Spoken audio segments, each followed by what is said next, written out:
Hello everybody, what's going on? Zach here coming at you with another review. This is going to be a review for Victoria 2 Heart of Darkness, the new expansion for Victoria 2, and I loaded it up in game just to get things started off pretty quickly. Now, this was released a few weeks ago, I believe, and I'm going to say this now, Victoria 2 is probably my favorite Paradox game besides Universalis 3 and Crusader Kings 2. This is my all-time favorite Paradox game, hands down. I love Paradox, but this is probably my favorite game. So I'm really excited to bring this game to you guys, and yeah. So what this expansion is mainly about is colonization of Africa. As you can click on one province, you see way different. You can send colonists. Obviously, we can't do it quite yet because we have to wait till like 1861, whatever.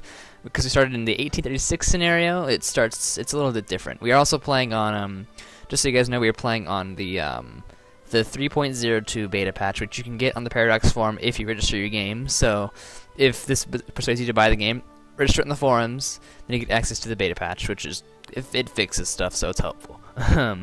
Anyway, first things first.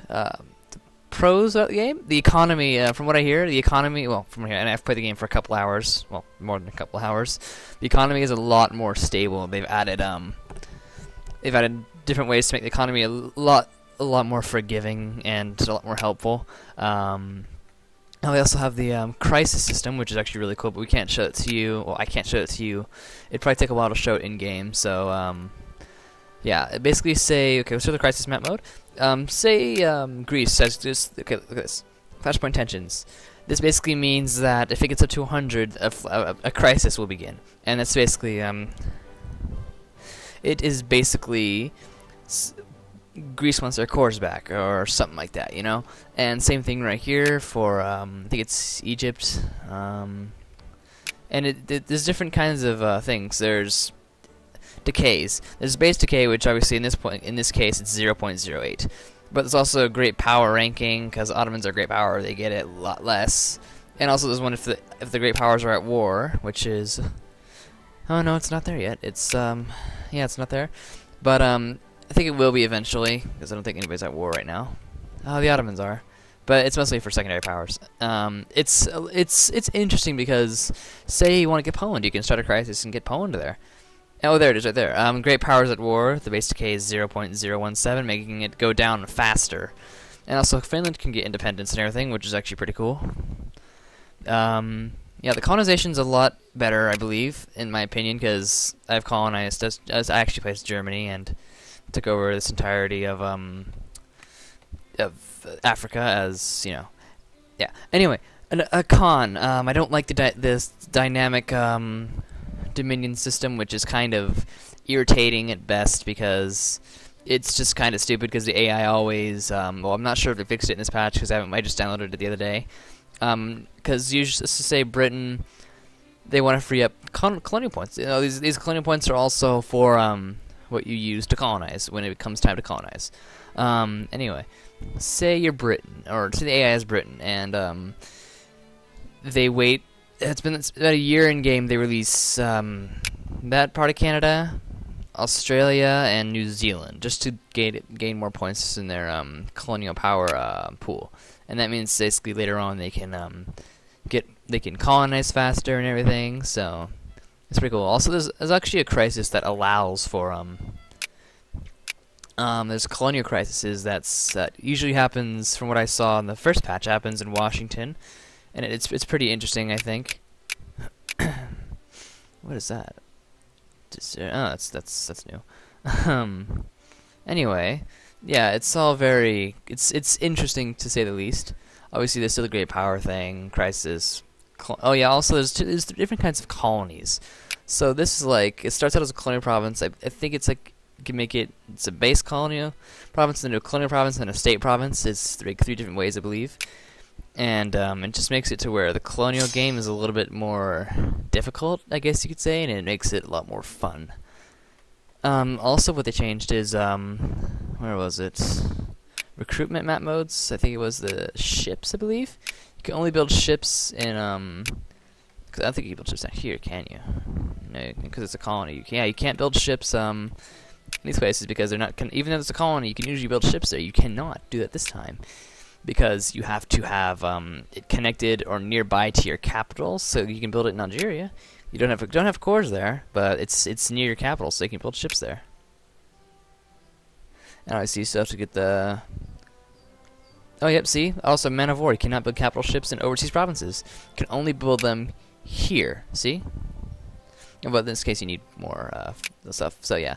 I believe they also helped out the, they fixed up the system for elections and all that. Also have, look at the release of nations.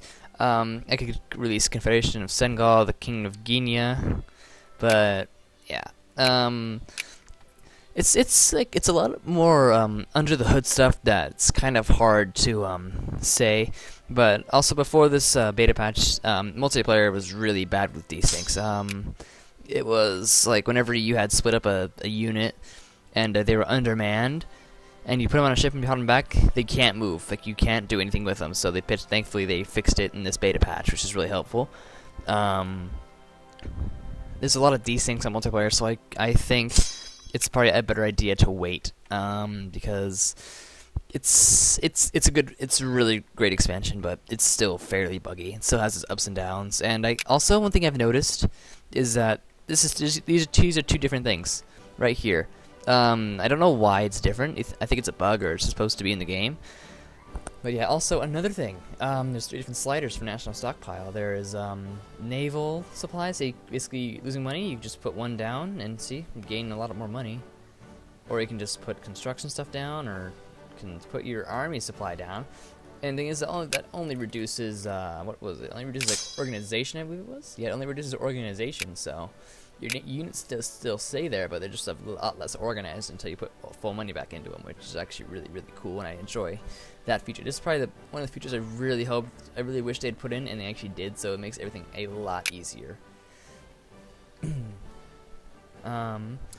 Yeah, again, as I said, there's a lot more under the hood stuff that I don't think I can explain myself. It's mostly, yeah, mostly colonization,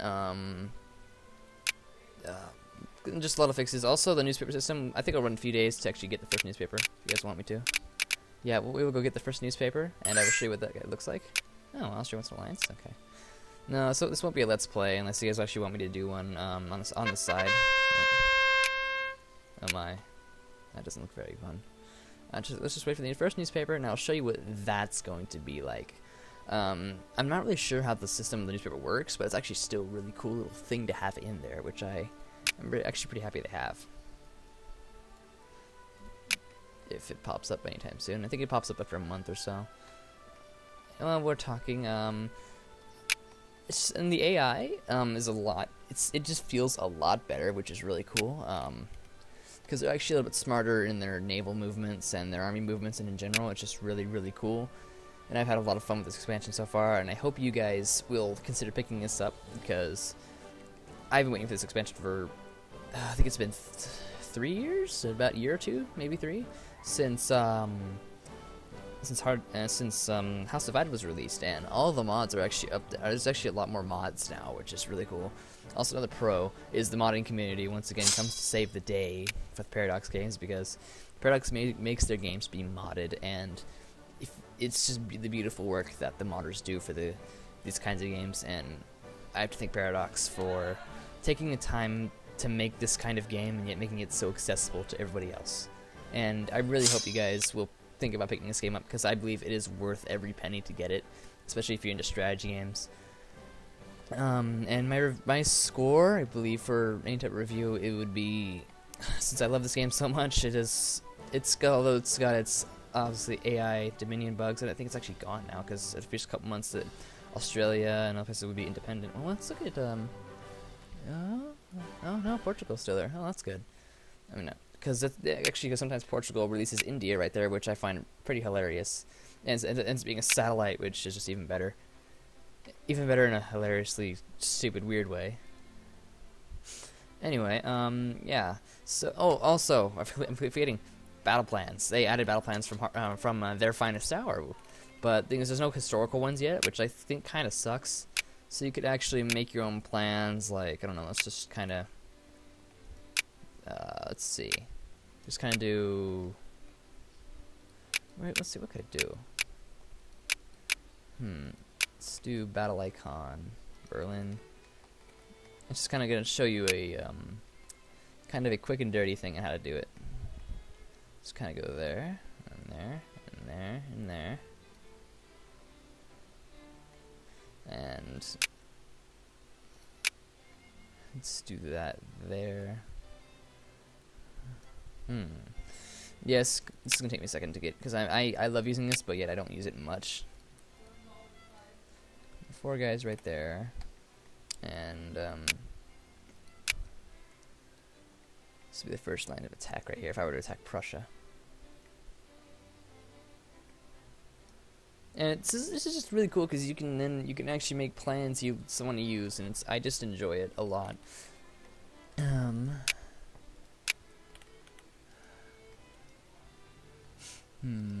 Okay.